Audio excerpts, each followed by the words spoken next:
Welcome to Going for the Green, and we have an exciting tournament for you. Hold the applause. John Deere Classic. Brad Thomas here with Denny Carter. We're going to give you our favorite bets and picks for DFS.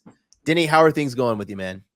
I'm looking forward to another birdie fest. Give me all the birdies. I don't want to see an approach shot land outside of 12 feet this week, or I'm turning off the TV. Of course, I'm kidding. I'm going to watch the whole thing. Well, we should see even more birdies this week. I think the last 2 years, 21 under was a winning score, but there's weather on Tuesday and then expected more rain Thursday morning, which has softened the conditions. I'm going to go with my golfer, and I kind of hate doing this. I kind of hate taking the lowest price guy on the board, but I was going to bet him prior to Patrick Cantlay injuring himself and then withdrawing from the tournament, and that's Sungjae Im. If we look at what Sungjae Im has done over the past, month or two, he's kind of righted those wrongs that he was rolling around with earlier in the season. He's actually a really good fit for this course as well, because what you want is you want a guy who is going to be really accurate off the tee, and they're going to be really precise with their second shot. That leads to a lot of birdies. Sungjae Im at the Travelers Championship T3, at Memorial T8, and at Charles Schwab T9. What I really love about Sungjae too in his last start, he gained 5 strokes on approach, and his putter was hot. He gained another 2.3 strokes. Denny, do you have any love for Sungjae, or is his price too high in the DFS market? Yeah, top 10 in my model this week. And really, I mean, he fits what you're looking for here. If you're talking about correlation to success on this course, you're talking about accurate off the tee. There's a deep negative correlation for distance. Okay, so we don't care about distance at all this week. So we want guys who hit it in the fairway. Sungjae Im does that, and after some hiccups in the middle of the season, his iron play has picked back up. I mean, I would guess that he'll be around 30% rostered, but it might be chalk worth eating. Yeah, it's going to be chalk worthy if he wins. If not, it's going to look like a total dud. There were some Georgia Bulldogs that caught my eye in my model. I actually liked Davis Thompson, but you have another Georgia Bulldog that you like. Tell me what you like about the Austrian. I mean, if you're looking for a guy who's going to put the ball in the fairway more than almost anybody, it's Sepp Straka. This season, he is leading the entire PGA Tour in driving accuracy, 83%. Fairway rate off the tee. He's third in good drive rate. That kind of combines hitting the fairway with putting yourself in position to score from there. Sepp Straka has gained on approach in 9 straight events. Just super hot with his irons. He's made 7 of those 9 cuts. So, in DFS, we are okay with eating some chalk. And by that, I mean a popular play. Sepp Straka will certainly be probably 20 to 25% rostered here. We're okay with doing that as long as we feel very good about our guy's chance of making the cut. And I feel excellent about Sepp Straka making this cut. He doesn't hit it long, but again, we don't care. He hits it in the fairway. Yeah, Sepp Straka might be the JDC legend after this week. It's kind of funny because everything that you want is what Sepp Straka does. He's top 5 in greens and regulation. He's really good at par 4s that are 400 to 450 yards. I was going to bet him. Price was a little too low for me when I already had Sungjae Im. I actually kind of went a little bit deeper and back to the well again. Knapp time, I think, is the nickname for his squad. I'm going with Jake Knapp.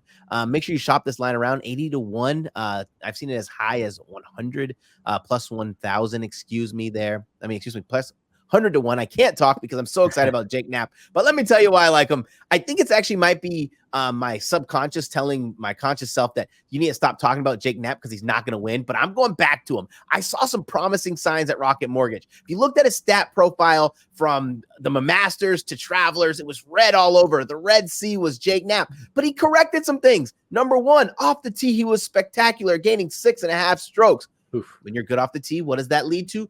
Great approach play, gained on approach, gained ball striking, gained tee to green. His putter was terrible, right? He lost 3 strokes putting, but Jake Knapp's not the guy who I think week in and week out is going to be a great putter. I think he's the kind of guy who's going to really rely on just killing it on approach, much like he did at Mexico Open. He was putting it so close, he couldn't miss putts, and it's going to kind of propel him to the top. I just thought at 100 to 1, 80 to 1, whatever price you're looking at, he's a type of guy who can overpower this course, and it's too much value to pass up. So I had to take Jake Knapp.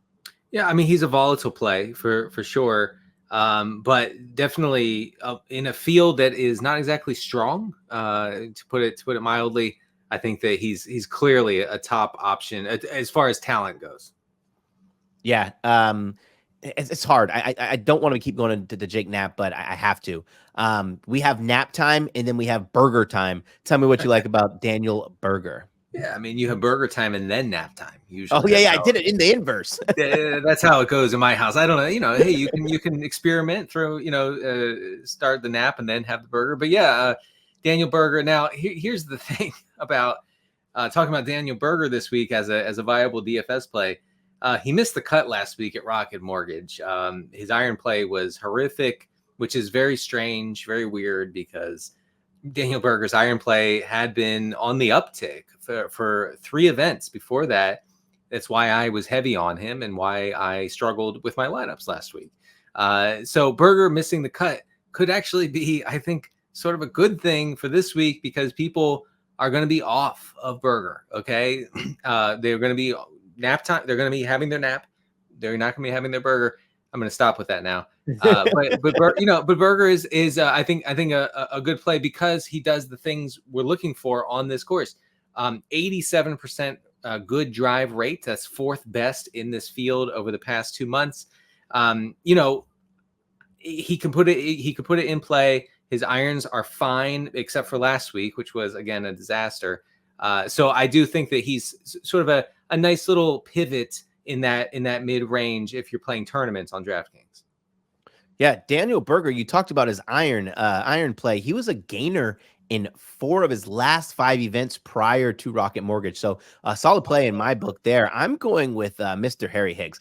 And before you get all up in arms, he's 175 to 1. So it's not like I'm out here betting on Denny McCarthy at 17 to 1. Harry Higgs to win the tournament, right? I might sound crazy, but the dude has 2 KFT wins. He won an Avon Health Championship. He won Knoxville. And yes, that was in 2024. When you have a guy like Harry Higgs, who's just, bouncing back from the PGA Tour, the Korn Ferry Tour, I think that bounce back is actually what makes me really excited for him in an event like this because he was struggling, right? Like he had missed 4 consecutive cuts and then missed back-to-back cuts before finishing T68 at RSM. And then he went to the Korn Ferry Tour.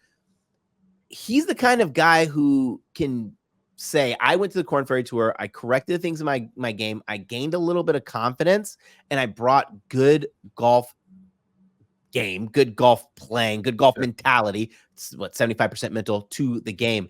I like Harry Higgs this week. He needs to keep his ball in the fairway, but if he does so, he's like a 65% driving accuracy guy. If he does so, I think that the confidence that he's gained from the Korn Ferry Tour, bringing it into this like weaker field will help him out. It's a long shot, so don't call me crazy if he misses the cut. We know one thing about Harry Higgs, Brad, is that the vibes will always be outrageously good. So yes, we do like that. Denny, I actually was going to bet Kelly Kraft as my insane outright 300 to 1. I saw that you were on him. I kind of chuckled a little bit. I didn't get all the way to the market. I didn't know how to bet him, but I think he is a viable DFS option. Can you go ahead and explain a little bit more? Sure. Yeah. So I was looking for a low cost guy who, again, I hate to, beat this drum again and again, but a guy who puts it in the fairway, an accurate guy off the tee. And now other guys that check that box, who are cheap on DraftKings this week, Zach Johnson, who has been good here for the last 55 years he's played. He hits a lot of fairways, as well as Ben Coles, who I think is someone who's going to find his way into a lot of my lineups this week. But I want to talk to you about Kelly Kraft, 70% fairway rate over the past 24 rounds. That's top 20 in this field. 9th in strokes gained on approach over those 24 rounds among players playing in this field, and 12th best in this field in greens and regulation. Not only that, he's been accurate with his irons. Top 20, Brad, in proximity to the flag from the fairway. And so the hope is, here's the story I'm going to paint for you. Kelly Kraft hits a lot of fairways. He continues that accurate, good, solid iron play, and he makes some putts, which is asking a lot because Kelly Kraft is not a good putter. But at 6,600, I think you could do a lot worse. I think Kelly Kraft's one of those guys who kind of like just has those flash rounds, which is kind of typical of the golfer who's in the 300 to 1 range. He's 151 first round leader. Could be worth a sprinkle there. Denny, this was fun. I know we're looking forward to the Open Championship here in a couple weeks, but before we get there, I want to make sure we make a little bit of money so we have that extra spending cash. Everyone, thank you for checking out Going for the Green. Be sure to go to NBCSports.com for more help with your wagers. For Denny Carter, I'm Brad Thomas. Best of luck this week.